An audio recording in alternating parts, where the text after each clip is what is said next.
Durante o dia fazendo sombra, à noite se tornava uma coluna de fogo que aquecia e iluminava o arraial do povo de Deus. E quando eles estão ali diante do Mar Vermelho e o exército inimigo se manifesta para destruir, a nuvem se retirou da frente, foi para trás e não permitia que o exército inimigo tocasse o povo de Deus, e o próprio Senhor soprou lá na frente, o Deus Todo-Poderoso, e abriu o Mar Vermelho para o povo passar. Então nós vemos ali a trindade do nosso Deus caminhando com o povo, e isso é maravilhoso. Amém, irmãos? Aleluia! Como eu falei para você, a mensagem de hoje é a mensagem mais importante da sua vida. Pelo menos 2 ou 3 vezes no ano eu ministro sobre esse tema, porque é de suma importância para a tua salvação. Diga comigo assim: o inferno é real.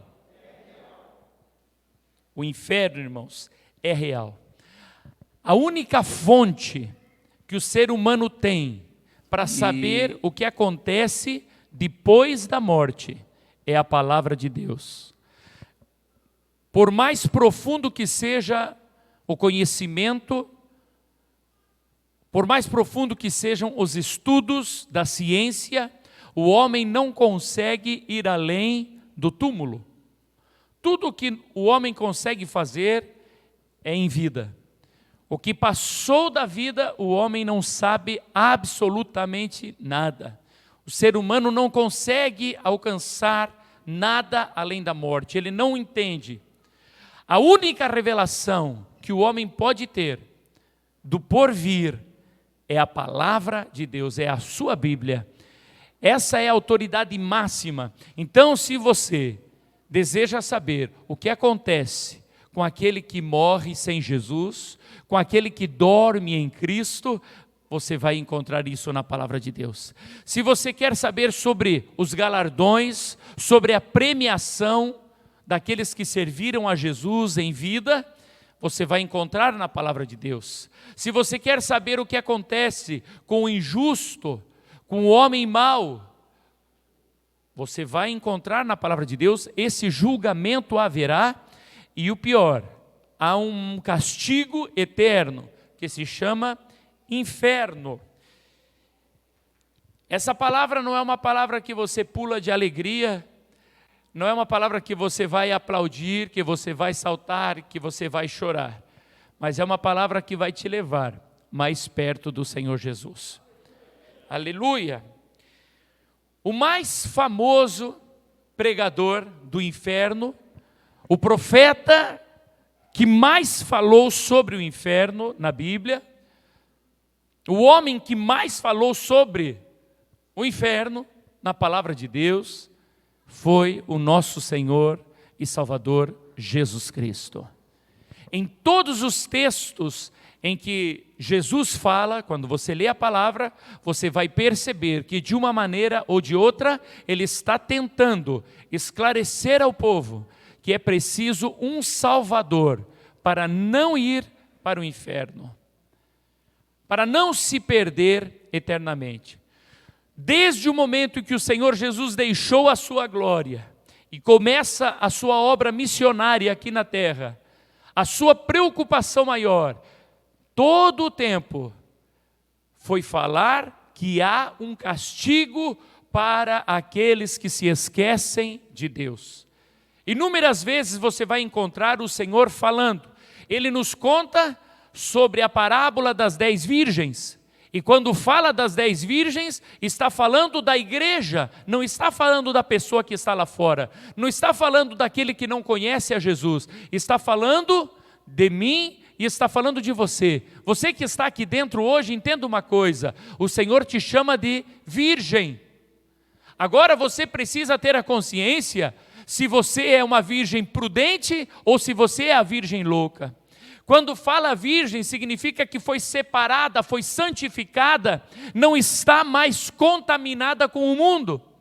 Uma virgem não teve contato com outro homem. Ela está preparada para o noivo. A igreja de Cristo é assim, foi lavada e redimida pelo sangue do Cordeiro. Mas a virgem louca é a que não tem azeite, não tem o penhor da salvação. Esse é um dos textos que o Senhor Jesus fala sobre inferno. Outro texto que o Senhor fala sobre o inferno é quando ele lembra a situação de Noé, porque ele diz, como foi nos dias de Noé, comiam, bebiam, casavam e davam-se em casamento, e não se aperceberam, até que veio o dilúvio e levou a todos. Veja, o Senhor diz, comiam, bebiam, casavam e davam-se em casamento. É pecado alguma dessas coisas? É pecado comer, beber, casar ou dar-se em casamento? Não, não é pecado. O Senhor não fala de pecado. O problema é esquecer-se do seu Criador. O problema é que essas pessoas não se aperceberam que a porta da arca se fecharia e o dilúvio levaria a todos. E aí ele continua dizendo, assim será no dia da vinda do Filho do Homem. Muitas pessoas vivendo a sua vida de qualquer maneira. Não é uma pessoa ruim, não é uma pessoa má, porém não carrega dentro de si a pessoa do Espírito Santo. Existe um selo, a Bíblia fala do selo, o penhor da salvação. Quando soar a última trombeta, só vai subir, só será arrebatado quem tiver o penhor, a garantia. Quem não tem o selo não ouvirá o soar da última trombeta, não será transformado. Por isso que nesta noite o Senhor traz essa palavra ao nosso coração, dizendo para nós, busque azeite, busque ser cheio do Espírito Santo de Deus. Amém? O Senhor Jesus, ele sabia que o inferno é um lugar terrível. Por isso a sua preocupação. Porque quem entra no inferno nunca mais sairá. Quem for lançado no lago de fogo nunca mais sairá. Eu estive na iminência de ser preso, irmãos. Eu fiquei 24 horas preso e depois eu seria levado então para o CROM, que era uma prisão de segurança máxima. Mas o Senhor me arrancou com mão forte de lá. Não posso contar toda a história hoje, que é muito longa. Mas aquelas 24 horas em que eu estive preso, o meu único pensamento e a minha única oração era, Senhor Jesus, se o Senhor me tirar daqui, eu não quero saber de casa, eu não quero saber de apartamento, não quero saber de carro, de caminhoneta, não quero saber de nada. Eu vou aonde o Senhor me mandar. Só pela iminência de algo que poderia acontecer, de ficar preso. Você já imaginou você preso numa cela com pessoas más, ficar 1 ano ali, ou saber que vai ficar 10 anos ali? É comum quando o juiz dá a sentença para um réu, quando ele dá a sentença, é comum, às vezes o juiz diz assim, a sua sentença são 30 anos, a pessoa cai desmaiada lá. A sua sentença é prisão perpétua, a pessoa cai.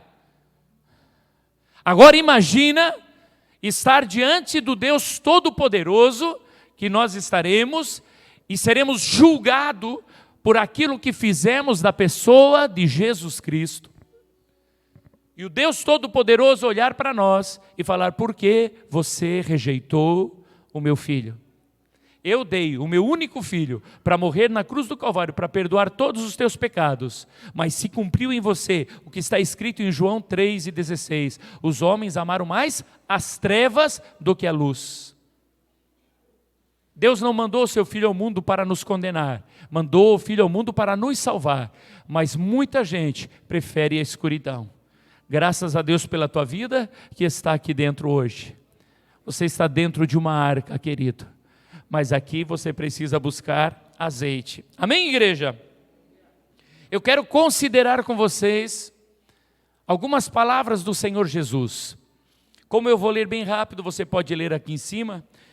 Mateus capítulo 5, 22, diz assim, eu, porém, vos digo, que qualquer que sem motivo se encolerizar contra seu irmão, será réu de juízo, e qualquer que disser a seu irmão raca, será réu do sinédrio, e qualquer que lhe disser louco, será réu do fogo do inferno.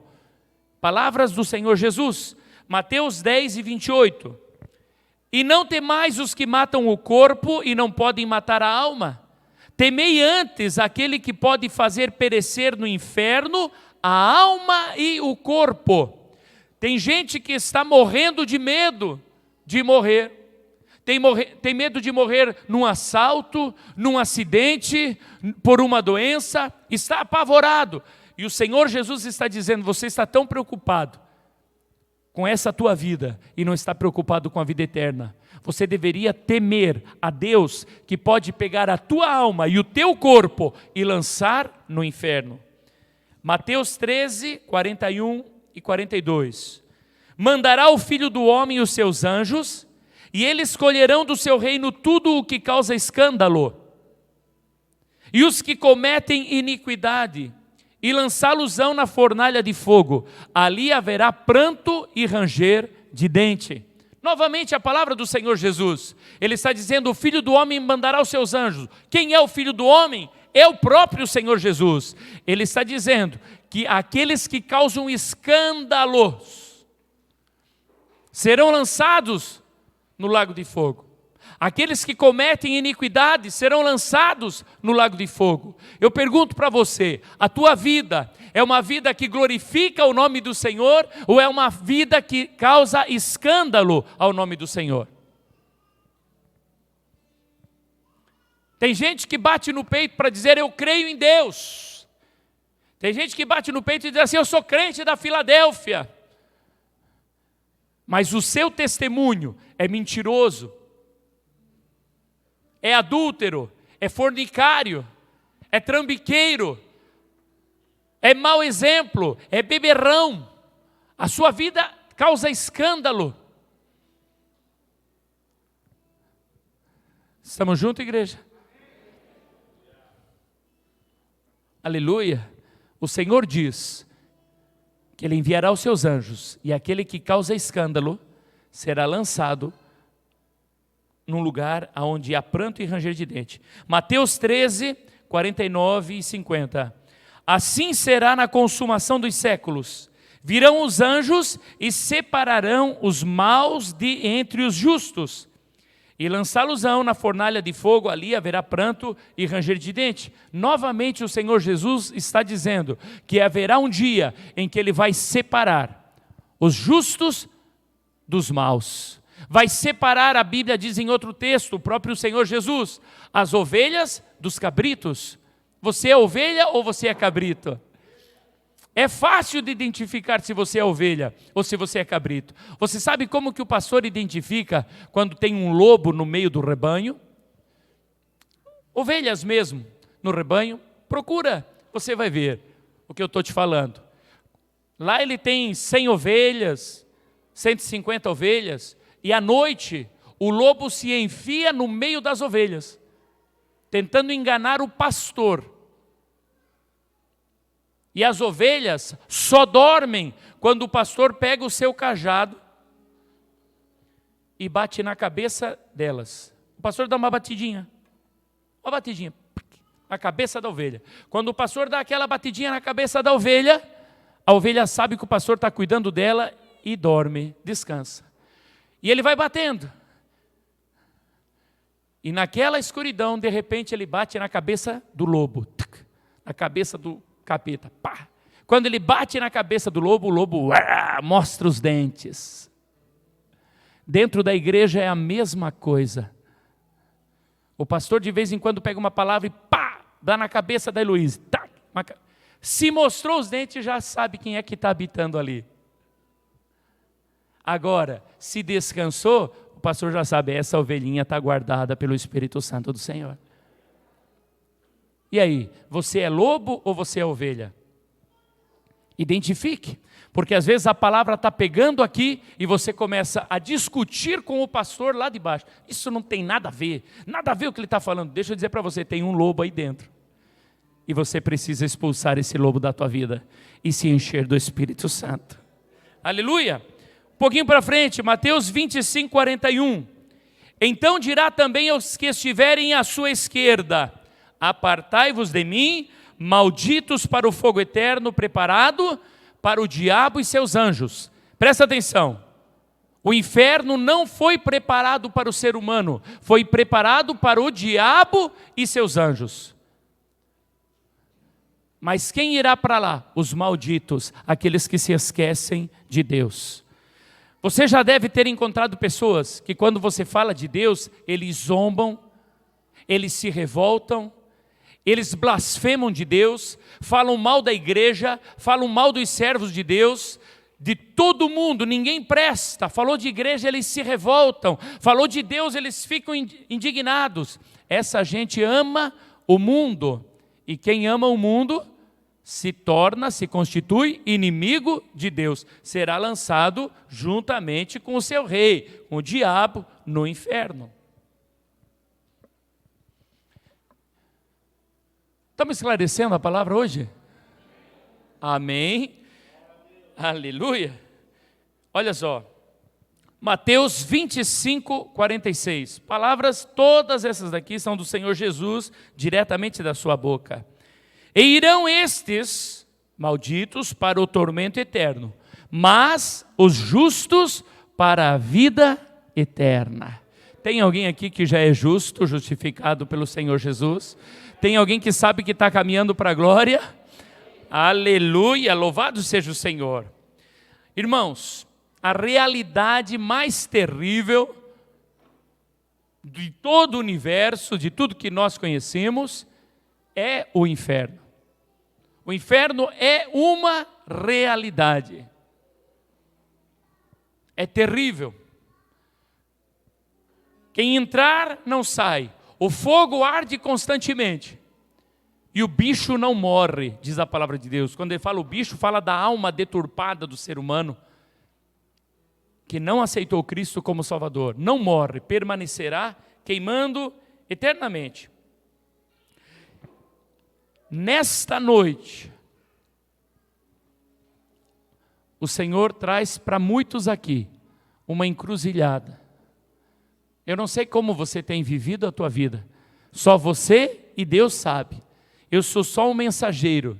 Eu poderia ter trazido aqui uma mensagem de cura, de milagre, de prosperidade, uma mensagem para nós estar chorando, pulando, saltando, mas o Espírito Santo quis nos alertar. Qual é o caminho que você está tomando?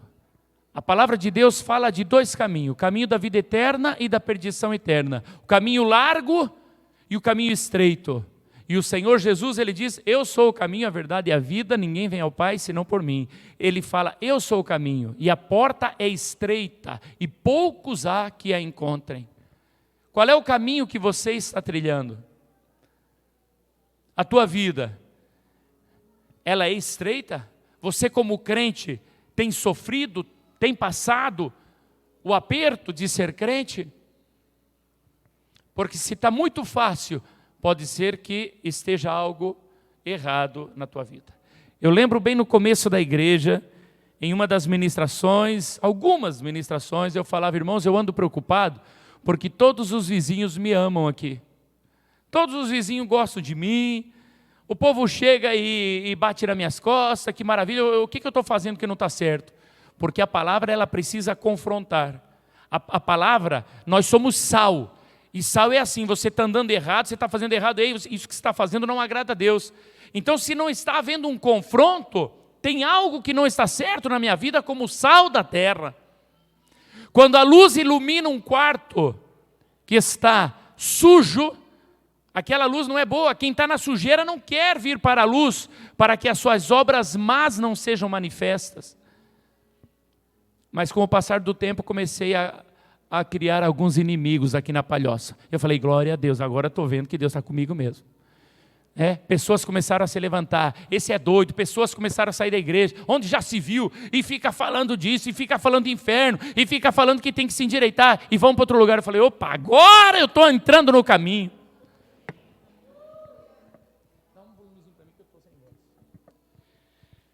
Aleluia. Nada, absolutamente nada, irmãos, na tua vida é mais importante do que estar preparado para o arrebatamento da igreja. Não existe nada mais importante. Então nós vamos encontrar pessoas que eles dizem assim: Deus é amor, e se Deus é amor, não lançará ninguém no inferno. Outros dizem: eu não consigo entender que Deus cria o ser humano, o chame de filho e depois o lança no inferno. Isso aí não faz sentido. E tem ainda aqueles que dizem assim: eu não creio em nada disso. Quando morre, se acabou tudo. Morreu, acabou. Essas pessoas são ignorantes quanto à palavra de Deus. Não conhecem nada da palavra de Deus e nem do caráter de Deus. O caráter de Deus, meus queridos, lá na primeira carta de João, capítulo 4, fala que Deus é amor. Diga comigo: Deus é amor. Mas quando você vai para Salmo 97, aí diz assim: o seu trono é um trono de justiça. Deus é amor, mas Ele também é o rei que julga com justiça. E a justiça de Deus é diferente da tua e da minha justiça.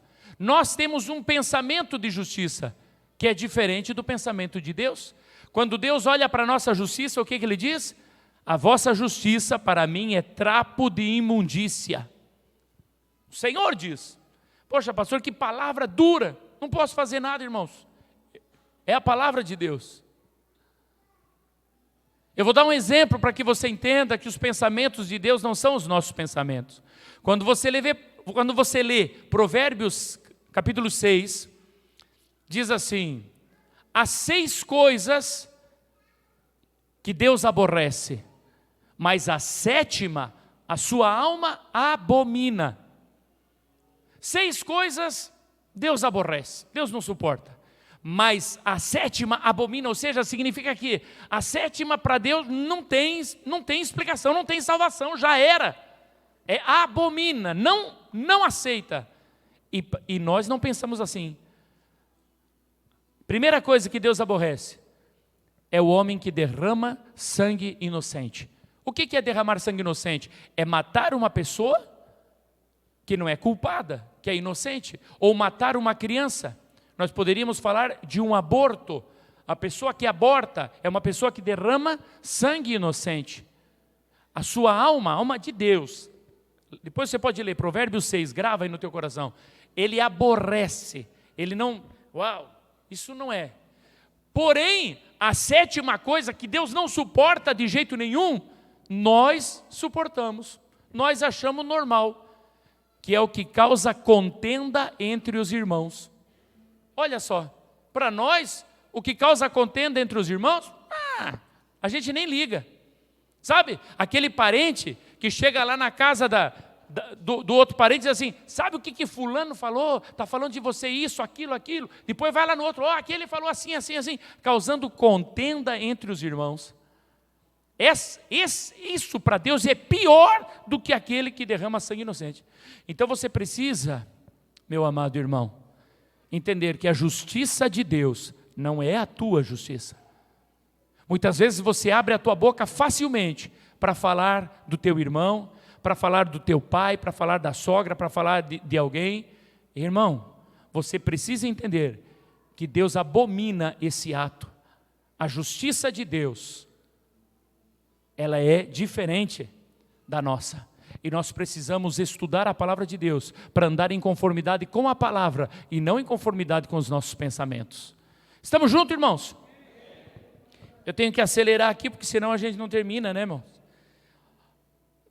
Eu estou pregando essa mensagem a 3ª vez hoje. Já sei ela de cor. Tu, irmãos, já até sem voz aqui, já pedi até um pouquinho de volume aqui. Olha só, nós, irmãos, fomos criados com os atributos morais de Deus. Os atributos naturais de Deus é onipresença, onisciência e onipotência. Ele está em todos os lugares ao mesmo tempo, Ele sabe o que está acontecendo em todos os lugares e o que todas as mentes estão pensando, e Ele pode todas as coisas. São os atributos naturais de Deus. Porém, os atributos morais de Deus, é amor, é justiça, é graça, é misericórdia, tudo isso é santo. E os atributos morais de Deus foram colocados dentro de você quando você foi gerado.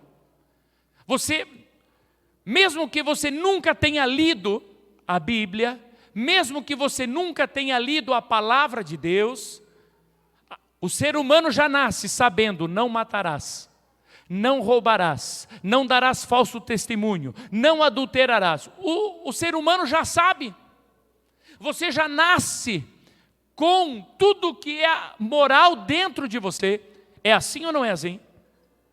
Acho que não é, porque não se levantou as mãos. É assim ou não é assim, irmãos? Você já não nasceu sabendo dessas coisas? Você é pequenininho, você já sabe o que é errado. Já sabe o que é errado e o que é certo. Porque quando Deus soprou em você o fôlego de vida, Ele mesmo entrou dentro de você e fez de você um ser eterno igual a Ele. E aqui é que vai o detalhe. Presta bem atenção.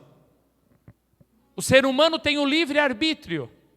Mas junto com o livre-arbítrio, ele tem a lei moral de Deus dentro de si.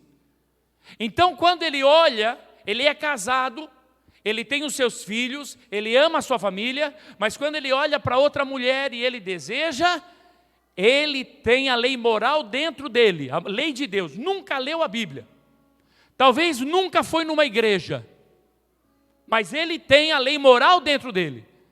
Para atrair a sua esposa, ele precisa lutar contra ele mesmo. Ele precisa quebrar muita coisa dentro dele. Ele tem que se destruir para poder adulterar. Porque quando ele olha para aquela outra mulher que ele deseja, a sua carne deseja, ele lembra da sua esposa, ele lembra dos seus filhos. Mas ele luta e ele quebra tudo aquilo e ele trai a sua esposa. E ele trai uma vez, e ele trai duas, e ele trai a terceira, e depois ele não sente mais nada. E a Bíblia fala isso, mente cauterizada. O pecado já está nele, e ele continua pecando e já não sente mais. É como a pessoa que vai roubar a primeira vez. Quando ele vai roubar algo, ele fica com aquilo: eu não posso, minha mãe não. O que a minha mãe vai pensar, o que meu pai vai pensar? Ele já sabe que é errado roubar. E se você prestou atenção, de repente os teus filhos pequenininhos chegou em algum lugar e pega uma coisa escondida. E você diz: da onde? O fulano deu. Ele sabe que fez errado, a lei moral está dentro dele, mas desde pequeno ele já começa a quebrar a lei moral de Deus dentro dele. Estamos juntos? Estamos entendendo? É assim ou não é assim?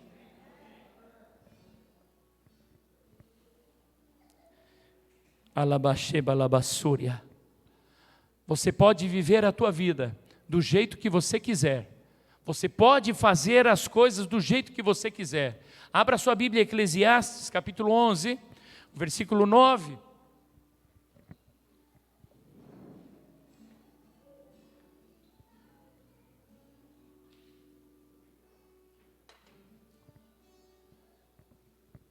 Diz assim: alegra-te, jovem, na tua mocidade, e recreie-se o teu coração nos dias da tua mocidade, e anda pelos caminhos do teu coração, e pela vista dos teus olhos.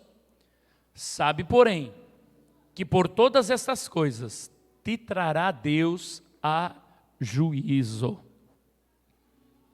Quando fala jovem, tem uns aí que estão pensando: essa palavra é para os jovens. É para você, irmão. Aqui a palavra para jovem é para todos nós aqui, que não tem ninguém morrendo ainda aqui. Se você está morrendo já, daí tá, aí tu é velhinho já, mas se não, é jovem. A palavra é para você, a palavra é para mim. A palavra está dizendo: anda segundo o teu coração, anda segundo os teus olhos. Sabe, o meu mano que já está com o Senhor Jesus, o pastor Gerson, quando às vezes eu dizia: esse negócio é muito legal, mas é muito caro. Ele falava: caro? Eu falei: é caro, olha o preço. Ele falava: mano, se é um negócio que tu gosta, não tem preço. Se é um sonho teu, manda ver. Ele falou: mas mano, e depois aí se eu tiver que me desfazer? Eu falei: não interessa, você satisfez aquilo que você queria. Sabe que tem muita gente que é muito focado em ser certo e não vive essa vida. Então eu gostava desse pensamento dele. E é isso que está dizendo aqui. Anda segundo os teus olhos. Faça as coisas que você gosta. Sabe? Faça as coisas que você gosta. Gosta de passear, gosta de viajar, gosta de sair com a tua família. Faça todas essas coisas. Porém, entenda uma coisa. Vai chegar um dia em que Deus te trará a juízo. Você prestará conta de todas as coisas que você fez. E aí a pergunta que nós precisamos fazer, quando eu estiver diante de Deus, e a minha vida toda estiver diante de Deus, o justo juiz, eu preciso saber que eu vou ter que dar explicações. Por que eu traí a minha esposa? Por que eu me prostituí? Por que eu desobedeci papai e mamãe? Por que eu adulterei? Por que eu fui para a pornografia? Por que eu fui para a bebida? Por que eu fui para a droga? Eu vou ter que prestar conta diante de Deus. Então é melhor que você siga hoje o caminho da cruz, que é o caminho da rejeição, o caminho da autorrejeição. Essas coisas não agradam a Deus. Eu até gostaria de fazer, mas se não agrado a Deus, eu sou amigo de Deus, eu não faço isso. Porque quando eu estiver diante dele, eu vou receber uma coroa. Eu não vou ser julgado para ser lançado num lugar de ranger de dentes. Aleluia, aleluia. Louvado seja o Senhor Jesus. Quem aqui está entendendo essa palavra aí pode dar um glória a Deus? Essa palavra te liberta, irmão. Essa palavra te leva para o caminho, te conscientiza que você é um crente em Jesus, que você é uma nova criatura. Você não é mais o velho homem que fazia tudo do jeito que queria, todo atrapalhado. Hoje você tem um guia. Hoje você tem alguém que é santo, santo, santo e anda com você. Hoje você tem a luz de Cristo para iluminar o teu caminho. Alabashuri, alabastei. Aleluia! Para poder resistir o diabo, é necessário a armadura de Deus. Diga comigo, a armadura de Deus. Diga de novo, a armadura de Deus. Quem não está com a armadura, cai por terra. Quem não está com a armadura, será atingido pelo inimigo. Só vence esta vida quem está com a armadura de Deus, que nós vamos aprender aqui um pouquinho. Eu gostaria que você abrisse a sua Bíblia, Efésios, capítulo 6, o versículo 10. Texto tão conhecido do cristão que é soldado de Cristo.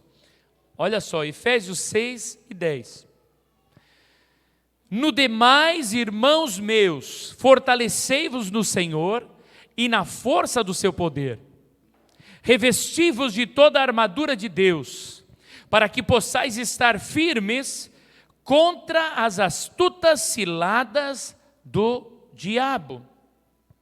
Porque não temos que lutar contra a carne e o sangue, mas sim contra os principados, contra as potestades, contra os príncipes das trevas desse século, contra as hostes espirituais da maldade, nos lugares celestiais. Amém. Eu quero dar um exemplo para você. Vem cá, Genilton, vem cá, você que é fortão. Corra aqui, meu filho, corra aqui. O Ater Rio achou que não é fortão, para mim é. Vem cá. Se eu fosse entrar numa batalha com Genilton aqui, eu acho que eu ia apanhar, irmãos. Não é verdade? Bem mais jovem, bem mais forte. Eu acho que eu ia apanhar. Mas tem uma coisa, no mínimo uns tapas eu ia dar nele também. E eu posso também fugir dele, eu posso também correr dele, tentar me esconder. Mas o inimigo das nossas almas não é carne ou sangue, ou seja, o nosso inimigo, ele é invisível. Obrigado, Genilton. Uma salva de palmas para o jovem.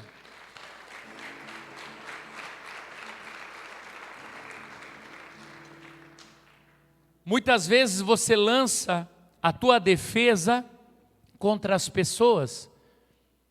Ah, porque essa pessoa fala mal de mim, porque essa pessoa me enganou, porque essa pessoa... A palavra diz assim: do que depender de vós, tende paz com todos. Muita gente já entrou nessa igreja, já saiu. Conheci já muita gente na minha vida que um dia andou comigo, hoje não anda mais. Mas eu tenho uma consciência tranquila. Todas as pessoas que por alguma razão decidiram se afastar de mim, não foi minha culpa, foi opção delas. Todas eu amei como Cristo amou, sem bajulação, sem falsidade, mas sempre falando a verdade. Estamos juntos? Porque tem aquele que bajula você, mas aquele que te bajula, aquele que diz que você está certo quando você está errado, não é teu amigo.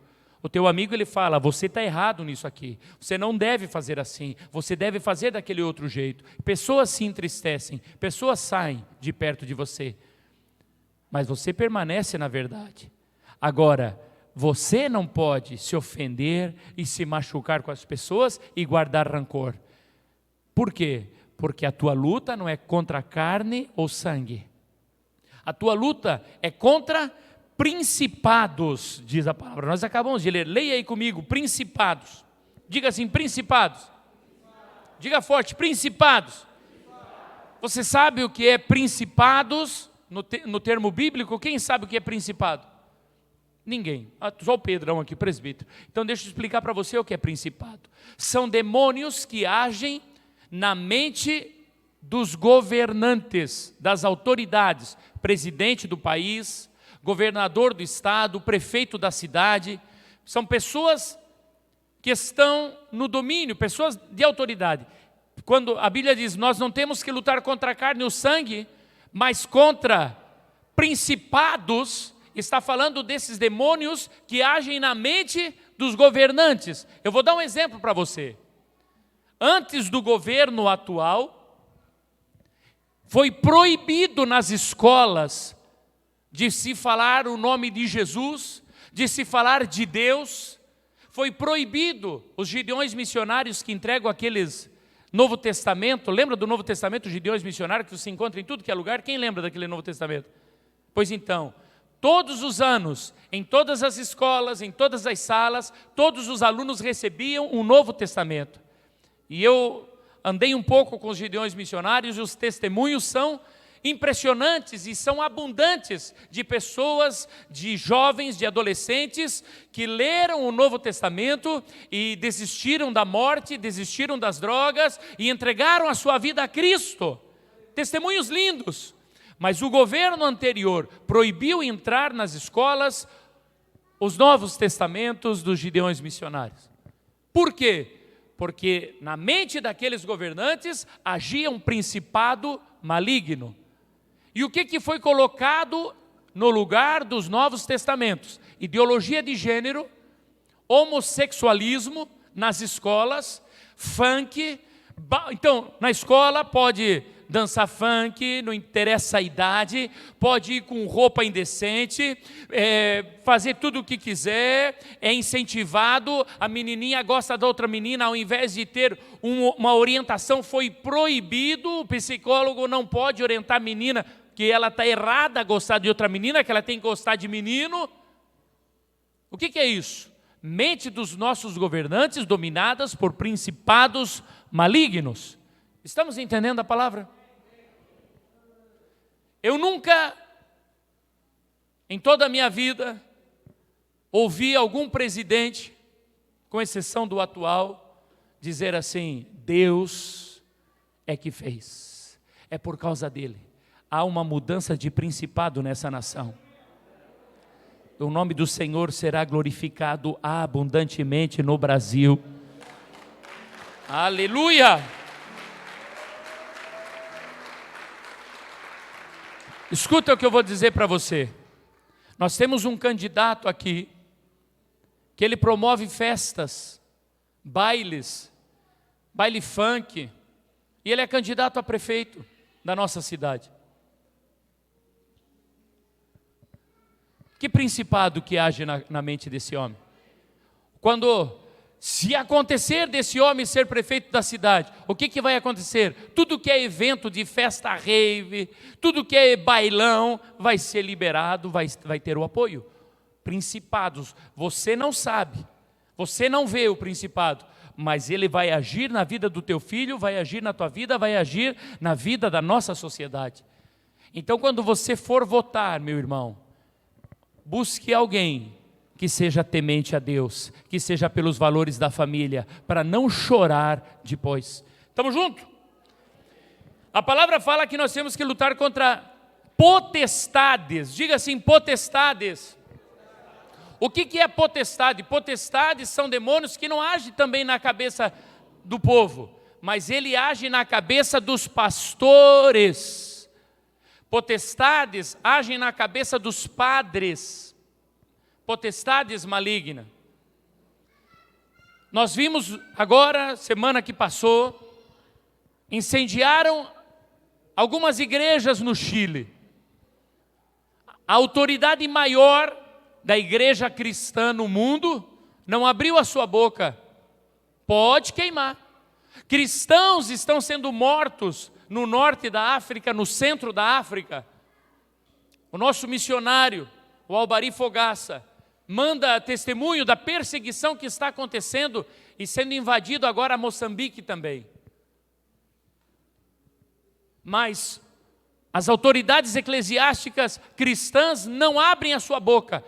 Por quê? A mente está tomada por potestade maligna. A nossa luta não é contra a carne e o sangue. E essa mesma autoridade, essa semana, abriu a sua boca para dizer que casamento homossexual faz parte e que é correto. Totalmente contrário à palavra de Deus. A nossa luta não é contra a carne, nem contra sangue.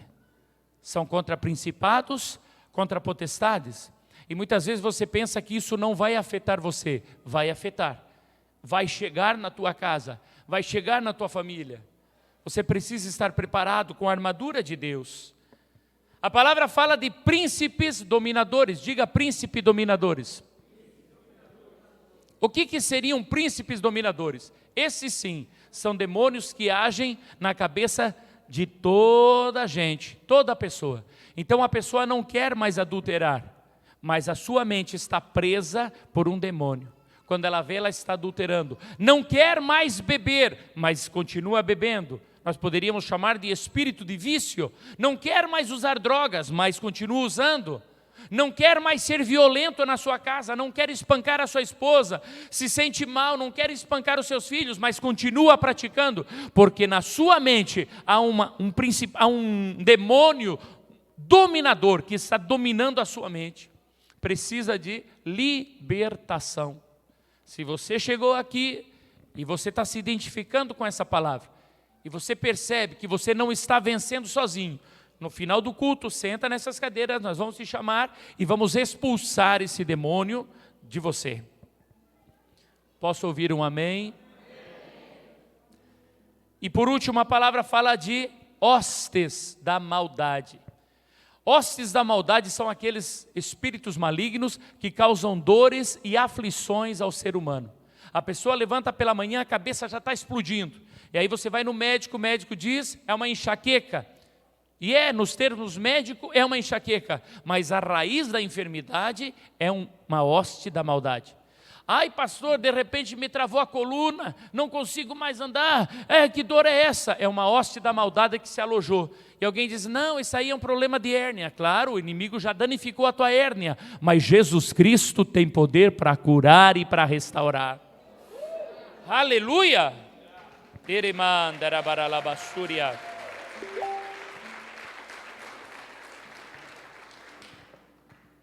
Efésios 6:13, a armadura. Portanto, tomai toda a armadura de Deus, para que possais resistir no dia mau, e havendo feito tudo, ficar firmes. Estai, pois, firmes, tendo cingido os vossos lombos com a verdade, e vestida a couraça da justiça, e calçado os pés na preparação do evangelho da paz, tomando sobretudo o escudo da fé, com o qual podereis apagar todos os dardos inflamados do inimigo. Tomai também o capacete da salvação e a espada do Espírito, que é a palavra de Deus, orando em todo o tempo, com toda a oração e súplica no Espírito, e vigiando nisto com toda perseverança e súplica por todos os santos. Diga comigo, vestido com a verdade. O crente precisa estar vestido com a verdade. Quando eu dava aula, uma das matérias que veio daquele governo corrupto, dizia assim, que a minha verdade não é a tua verdade. O que é verdade para mim pode não ser verdade para você. O que é certo para você pode ser errado para mim. E que a gente tem que aceitar as diferenças. Não é isso que diz a Bíblia. Não é isso que diz a palavra de Deus. A palavra de Deus diz que nós precisamos nos revestir com a verdade. Abra João 8:32. Evangelho de João 8:32. Diz assim, ó. E conhecereis a verdade. E a verdade vos... Vamos lá, bem forte. Conhecereis a verdade e a verdade... Se você pode conhecer a verdade e a verdade vai te libertar, deixa eu falar uma coisa para você. É porque a verdade é uma pessoa. A verdade é uma pessoa. E o nome dessa pessoa é Jesus. Ele é a verdade. João 14:6. João 14:6. Evangelho de João. Disse-lhe Jesus: eu sou o caminho e a verdade e a vida. Ninguém vem ao Pai senão por mim. Aplauda o Senhor Jesus, essa palavra é linda demais. Aleluia! O que o Senhor Jesus está dizendo, que ninguém vai ao Pai através da Maria, ninguém vai ao Pai através do João, do São Judas, do São Tadeu, de São Pedro. Ninguém vai chegar a Deus através de santo nenhum. Você só pode chegar a Deus através de Jesus. E quando a palavra fala que é para você se revestir da verdade, está falando da verdade que é Ele, Jesus. Não da tua verdade, porque a nossa verdade pode ser enganosa, mas a verdade de Cristo, ela é pura e ela é santa. Aleluia! Diga comigo, couraça da justiça. Romanos 10:3. Você colocou a verdade, agora você coloca a couraça da justiça. Romanos 10:3. Porquanto, não conhecendo a justiça de Deus e procurando estabelecer sua própria justiça, não se sujeitaram à justiça de Deus. Quando o ser humano olha para uma situação e ele quer colocar a sua justiça, ele não se sujeita à justiça de Deus. Irmão, quantas pessoas chegam muitas vezes e dizem assim: pastor, eu não mereço o que eu estou passando, eu não mereço isso que está acontecendo na minha vida. Ai, meu Deus, parece que Deus não vê. E tem gente que está dizendo que Deus é injusto. A justiça de Deus não falha. Olha para quem está do seu lado e diga assim: você está colhendo o que plantou. É a justiça de Deus. Tudo que plantardes, certamente colhereis. Aí eu não mereço isso, presta atenção. É bem provável que você mereça até mais, mas a misericórdia do Senhor te alcançou. É bem provável que a gente merecesse um pouco mais, mas a glória, a misericórdia do Senhor nos alcança. Vamos lá, calçado os pés com o evangelho da paz. Gálatas 1:6. Gálatas 1:6. Maravilho-me que de que tão depressa passeis daquele que vos chamou à graça de Cristo para outro evangelho. O apóstolo Paulo, ele escreve para os irmãos lá da Galácia, e ele diz assim: eu estou admirado com vocês, estou assustado com vocês, tão depressa, vocês saíram do evangelho que eu ensinei para vocês, e estão seguindo outra coisa. Depois você pode ler esse texto. Irmão, muita gente entrou por essa porta aqui. A vida destruída, acabada, angustiado, sem sentido, outros pensando em tirar a própria vida. Entra aqui, o Espírito Santo toma, o sangue de Cristo lava, a pessoa começa a falar língua estranha, é cheio do poder de Deus, mas no passar dos dias enjoa, se cansa da voz do pastor, se cansa da voz do apóstolo e começa a procurar em outras igrejas mensagens, palavras. Entra na internet para procurar outras ministrações. E aí depois começa, ô pastor, mas será que esse negócio de falar língua estranha, não dá para entender? Será que isso aí não era coisa só lá para o começo da igreja? Porque eu vi um pastor falando que isso aqui não é de Deus. Eu vi falando que ser cheio do Espírito Santo não é falar língua estranha. Ô meu querido, eu estou igual o apóstolo Paulo aqui. Estou estarrecido com você. Você veio para a casa do Senhor, aceitou Jesus Cristo, foi tocado pelo Espírito Santo e tão depressa já está procurando outras coisas. Quando você não entende algo, irmão, pastor, eu não entendo por que a pessoa cai. Por que aquela pessoa caiu? Vem falar comigo. Não vai para a internet. Tem gente que tudo é internet. Vou lá para o Google, vou lá para o YouTube. Irmãos, procura o teu pastor, que o teu Deus deu para você. Porque a Bíblia diz que Deus dá o pastor para o rebanho, não é a igreja para o pastor. Não é vocês que são meus, é eu que sou de vocês. É isso que diz a palavra. Então, se você tem uma dúvida, se você não entende por que a pessoa caiu, se você não entende por que a outra começou a rir ali, parecia uma doida, não parava de rir, e começa a se tremer todo, se você não entende, vem e pergunta para o teu pastor, e eu vou te mostrar pela palavra de Deus, que tudo o que acontece aqui é manifestação do Espírito Santo. Estamos juntos? Filipenses 1:27, calçando os pés com o Evangelho da Paz. Olha o que o apóstolo escreve para os irmãos lá de Filipos. Somente deveis portai-vos dignamente, conforme o Evangelho de Cristo, para que quer vá e vos veja, quer esteja ausente, ou ouça acerca de vós, que estáis no mesmo espírito, combatendo juntamente com o mesmo ânimo pela fé do Evangelho. O que ele está dizendo, irmãos? Gente, se eu for aí ter com vocês, ou se eu não puder ir e eu ficar aqui longe, eu preciso ouvir que vocês estão combatendo pelo Evangelho de Cristo, que vocês estão no mesmo espírito. O que isso significa, irmãos? Muitas vezes quando eu chego numa casa, o marido trata a esposa, ô meu amor, minha querida, por favor, é todo gentileza, mas quando o pastor sai, é um animal. Quando o pastor está, abraça as crianças e beija. Quando o pastor não está, sai daqui, seu peste, seu não sei o quê. E a mulher é a mesma coisa. Quando o pastor está lá na casa, pastor, ora pelos meus filhos, estão tendo perturbação noturna. Ora pelos meus filhos, que não dormem direito. Aí o pastor ora, mas quando o pastor sai, seu diabinho, seu não sei o quê, e Aí o que você está trazendo para os teus filhos? É isso aqui que está falando. Você precisa calçar os teus pés com o Evangelho da Paz. Você precisa ser crente em Jesus na frente do pastor ou longe. Você precisa ser crente em Jesus aqui dentro da igreja e lá fora.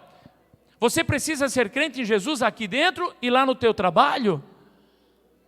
A palavra diz que aquele que é servo, aquele que é empregado, deve trabalhar para o seu patrão como se estivesse trabalhando para Deus. Porque aí você vai ser luz.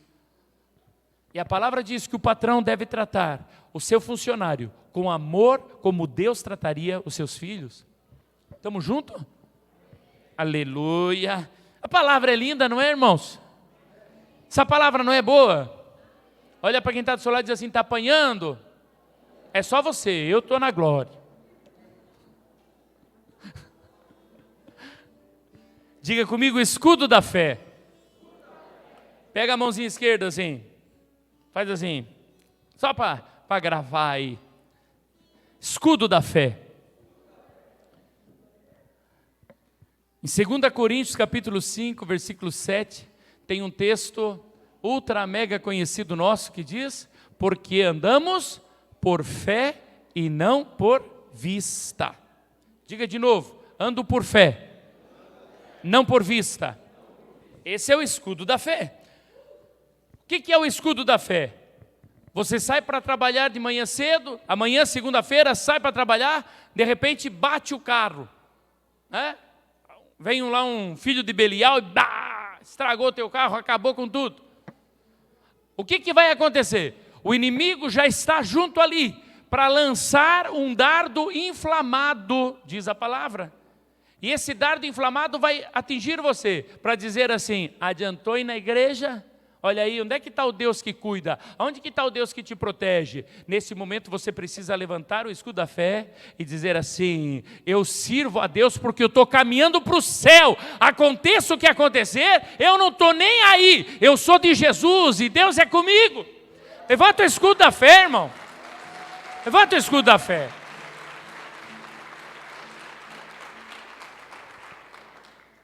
Quando alguém enferma na tua casa, o inimigo já lança de novo o seu dardo. E aí, onde é que está o Jesus que cura? Onde é que está o Deus que sara? Novamente você precisa levantar o escudo da fé, dizer: não, peraí, o Senhor sabe todas as coisas, e a palavra diz que todas as coisas contribuem para o bem daqueles que amam a Deus. Levanta o escudo da fé. Estamos já indo para o final, irmãos. Diga comigo: capacete da salvação. Diga de novo: capacete da salvação. Meu pai contava a história de um soldado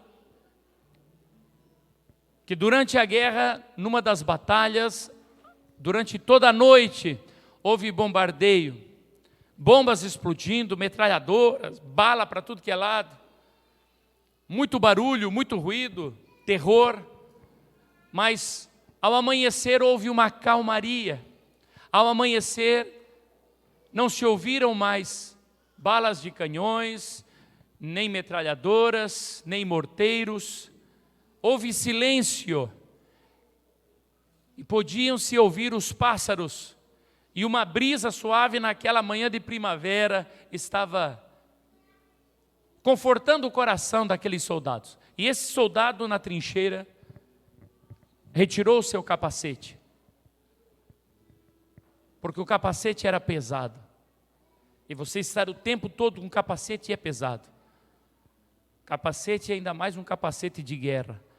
E ele tirou o seu capacete para relaxar. E enquanto ele está ali, naquela situação, naquela calmaria, naquela brisa, uma borboleta passa voando. E ele começa a se levantar para ver a borboleta de perto. E quando a sua cabeça sai da trincheira, o soldado inimigo estourou a sua cabeça com uma bala. O crente é a mesma coisa.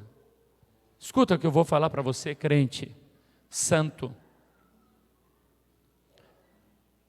Tem dinheiro no bolso, tem dinheiro no banco. Tua família está tudo certo. A esposa está com saúde, você está com saúde, os filhos estão com saúde. Há uma calmaria, aí você não dobra o joelho para orar, você não lê a palavra de Deus, você começa a faltar os cultos, e você não percebe, mas você tirou o teu capacete. E aí de repente, parece que sem sentido nenhum, do nada, aquele casal começa a ter problema, porque o marido achou uma outra mulher. O que aconteceu? Não orou, não consagrou, não vigiou. O inimigo está à espreita. A Bíblia diz que o nosso inimigo anda ao nosso derredor, buscando a quem possa tragar. E ele lançou um dardo inflamado. E aquele homem que era fiel à sua esposa agora está apaixonado por outra. E aquela mulher que era fiel ao seu marido, que cuidava dos seus filhos, agora está apaixonado por outro. Por quê? Porque não estava revestido com a armadura de Deus. Então muitas vezes nós olhamos para alguém e julgamos, e dizemos: como é que pode? Caiu em pecado, como é que aquele pastor se matou? Como é que o padre foi falar aquela coisa? Como é que aquele sacerdote fez aquilo? A Bíblia diz assim, Quem cuida estar de pé, ou seja, aquele que pensa que está de pé, cuide, não caia. Você acha que está tudo bem. Irmão, só fica tudo bem quem está em oração, jejum, consagração, leitura da palavra, culto, quem está agarrado com Deus. Estamos juntos? Diga comigo de novo, capacete da salvação. Hebreus capítulo 12, versículo 2. Olhando para Jesus, autor e consumador da fé, o qual pelo gozo que lhe estava proposto, suportou a cruz, desprezando a afronta, e assentou-se à destra do trono de Deus. O que é vestir o capacete da salvação? É olhar para Jesus. Olhar para Jesus como? Aqui já disse, que ele desprezou a afronta, ele suportou a cruz, por amor a mim e a você. Ele enfrentou a cruz, quando ele vai ao Getsêmani, e por 3 vezes ele ora ao Pai e diz, se possível, passa de mim este cálice, mas não seja feita a minha vontade, mas a tua. O Senhor sabia da cruz, o Senhor sabia dos açoites, o Senhor sabia que Ele seria moído pelas nossas iniquidades e ferido pelos nossos pecados, Ele sabia, mas mesmo assim, Ele disse assim, eu vou enfrentar, eu não me importo com tudo isso que aconteça, desde que eu salve o Elienai, desde que eu salve a Jô, desde que eu salve a Gi, desde que eu salve o Mateus. Aí a palavra diz, o capacete da salvação, olhando para Jesus, autor e consumador da fé, porque ele era homem como nós, mas por fé ele disse, eu vou vencer a cruz do Calvário para salvar, e da mesma maneira você tem que dizer, por fé, aconteça o que acontecer, venha a afronta que vier, venha a luta que vier, coloca o teu capacete e diga assim, eu vou ser fiel ao Senhor Jesus. Eu não largo Jesus por nada, eu não deixo Jesus por nada. E quando alguém vem dizer, por que você não blasfema contra esse Deus e morre, que você possa falar como Jó. Deus deu, Deus tirou. Quem sou eu? Eu sou só barro, mas não perca a tua salvação. Aleluia, estamos juntos, irmãos, na mensagem. Hebreus 5:9, e sendo ele consumado, veio a ser a causa da eterna salvação para todos os que lhe obedecem. A salvação é para quem obedece ao Senhor Jesus. A espada do Espírito, diga bem alto, a espada do Espírito. Já estamos chegando no fim, irmãos. 2 Coríntios 6:7. Na palavra da verdade, no poder de Deus, pelas armas da justiça, à direita e à esquerda. O que é a espada da justiça? É a palavra de Deus, é a tua Bíblia. A tua Bíblia você precisa conhecer, porque a tua Bíblia é a tua espada. Estamos juntos? Aí você levanta de manhã, vai para o teu trabalho, tomou teu banhinho, orou, e você chega lá, e daí chega aquela enviada de Belial, do teu ladinho, e olha para você e diz, como você está cheiroso, que perfume gostoso é esse, pastor?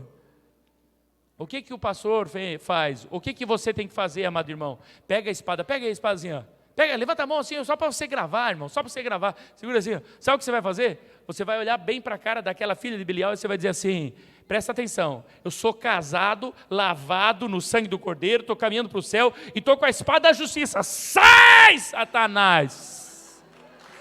Já bota para correr, não dá folga para Satanás não, irmão, não brinque com o diabo, a palavra diz assim, ó, resisti ao diabo, e ele fugirá de vós. Resiste ao diabo e ele foge, mas a tentação, o que a Bíblia diz? O que a Bíblia fala da tentação? Fugir da tentação, é para fugir da tentação, mas o diabo você tem que resistir, amém, irmão? Pela direita e pela esquerda, aí de repente chega outro lá, colegas de trabalho. Mano, tem uma oportunidade aqui de nós fazermos esse esquema aqui, o patrão não precisa saber, mas a gente vai ganhar um dinheirinho aqui por fora, aqui na empresa. Como é que é? Como é que é? A Bíblia diz, meu querido, meu companheiro de trabalho, que nós temos que trabalhar como quem trabalha para Deus, tá? Então aqui, ó, sai! É pela direita e pela esquerda, pela direita e pela esquerda. Vencendo, você está em campo de batalha. Aleluia! Aleluia! E para encerrar, irmãos, orando em todo o tempo. Fica de pé, querido.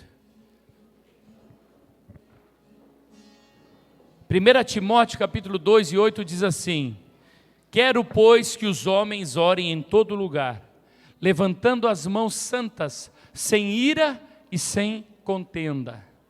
Levanta a tua mão. É em todos os lugares. A palavra de Deus diz: quero que os homens levantem as mãos santas, orando em todo o tempo, em todos os lugares. Pode baixar a sua mão. Não importa se é no hospital, não importa se é no teu trabalho. Eu poderia aqui contar inúmeros testemunhos de lugares inusitados aonde eu orei. Situações que pareciam que não fazia sentido. Situações totalmente adversas, contrárias, aonde eu levantei a minha voz e orei.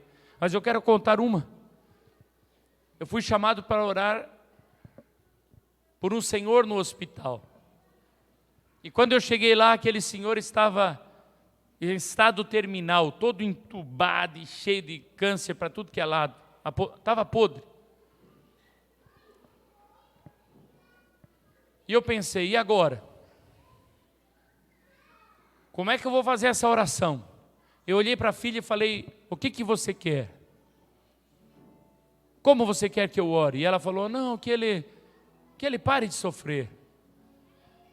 Eu poderia ter orado, Senhor, leva ele, que pare de sofrer. Mas, naquele momento, o Espírito Santo falou assim, você não foi chamado para orar para parar de sofrer, você foi chamado para ordenar a cura, ordena a cura. Falei, amém. E tinha uma plaquinha lá que estava me atribulando, porque a plaquinha dizia assim, silêncio. E tinha um rostinho bonito assim.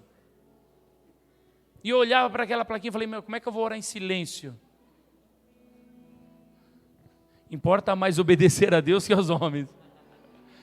Irmão, já larguei uma rajada de língua estranha ali, falei, todo câncer se seca agora, sai, fui orando com autoridade, com poder. Quando terminei de orar, irmãos, já veio, ora pela minha filha, ora pelo meu filho, irmãos, eu passei umas horas orando dentro do hospital, só no fogo mesmo. Aleluia. Irmão, aonde você vai, levanta mãos santas e ore.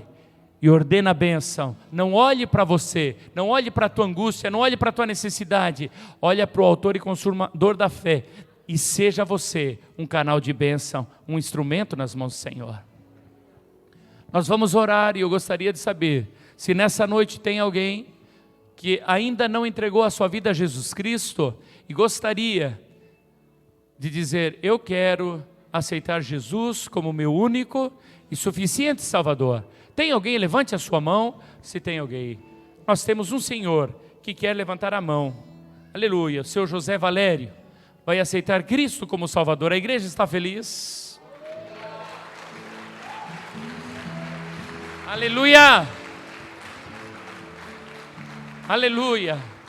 Mais alguém nessa noite gostaria de aceitar a Jesus como seu Salvador? Ou alguém que está afastado e sabe que está faltando azeite e gostaria que o Senhor entrasse outra vez na sua vida? Levanta a sua mão se tem mais alguém. Irmão José Valério, a palavra de Deus, ela fala de duas situações em que haverá festa no céu. Uma é a bodas do Cordeiro, quando a igreja for arrebatada. E a outra é quando um pecador se arrepende e diz, eu quero Jesus como meu Salvador. Então entenda que neste momento, nas regiões celestiais, no céu, os anjos estão fazendo festa pelo Senhor e estão escrevendo o seu nome no livro da vida. Aleluia, aleluia. Nós vamos fechar os nossos olhos e nós vamos fazer uma oração de confissão juntamente com o irmão José. Ore bem forte, diga assim: Senhor Jesus, nesta noite eu te aceito como meu único e suficiente Salvador. Escreve o meu nome no livro da vida. Perdoa todos os meus pecados e me enche do teu Espírito. A partir de hoje, eu escolho o caminho estreito. Eu quero andar em conformidade com a tua palavra e vestido com a couraça da justiça, com toda a armadura de Deus. Amém.